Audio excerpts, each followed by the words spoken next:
Tell us about your life in general, before boxing, the gypsy thing, the gypsy lifestyle, your grandparents, Yes, your parents. What can you? yes. Oh, well, what I am is the Gypsy King, and the Gypsy lifestyle and race goes back to the 1st century, goes back 1,000 years. And they travel throughout the world. There's gypsies in every single country in the world. That's why I have a very, very, very big following, whichever country I go to. If I boxed in Jamaica, or if I boxed in Spain or Italy or Mexico, anywhere, then there'd be gypsies in that country and they'd come to support me. That's my granny and grandfather right there. There are nomadic people. The gypsies, there are nomadic people. They like to travel around. They used to travel around in horse-drawn carts and wagons, like you used to see on the old cowboy and Indian pictures, films, sort of similar to like that. And yeah, the lifestyle is, though, it's always been about fighting. We've always been oppressed people. We suffered racism, even today. Even as heavyweight champion of the world, I suffer with racism on a daily basis. And people would look at me and say, well, you're a white guy. How can you suffer racism? Well, the racism towards gypsies it seems to be the only acceptable form of racism throughout the world. And nobody does anything. So, yeah, we keep ourselves to ourselves. We're hardworking people, God-fearing people, but we love to fight. You know, I suppose we're similar to Mexican people. God-fearing, honorable, love to fight. And we've been fighting all our lives.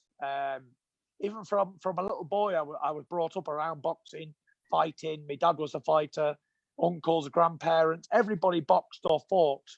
So it's bred in us, it's automatically, all the boys, the males throughout the community and all that, they all can box. And a lot of them have won national championships in many different countries, even in America, in England, everywhere. So we grow up around boxing. You know, in England, the national sport is soccer. But with the gypsies, we grow up fighting.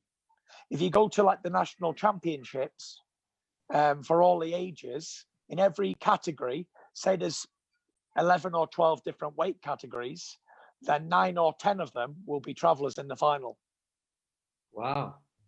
So, but what happens with them, usually 80% of the time, they get to 16 years old, 17, to when they get a bit older, and then they get married.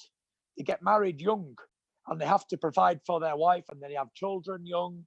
And before they know it, they're 20 years old and they've got 3 kids. And the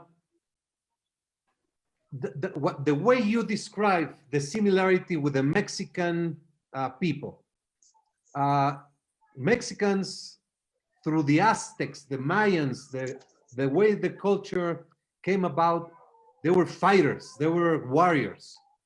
Yes. And I could see something special shining in your eyes when you got the Mayan belt. Yes, I absolutely loved it. I got that Mayan belt, and I'm going to show you, because I have many, many, many belts. But at the top of my list, at the top of my display cabinet, how do I turn this camera around? Zooming out. There we go. At the top, there's all the other belts. There's the Ring Magazine belt, and there's my Mayan belt right at the top. Look, if you look, there's all the other belts in the cabinet, every single belt in boxing. But there's my green Mayan belt.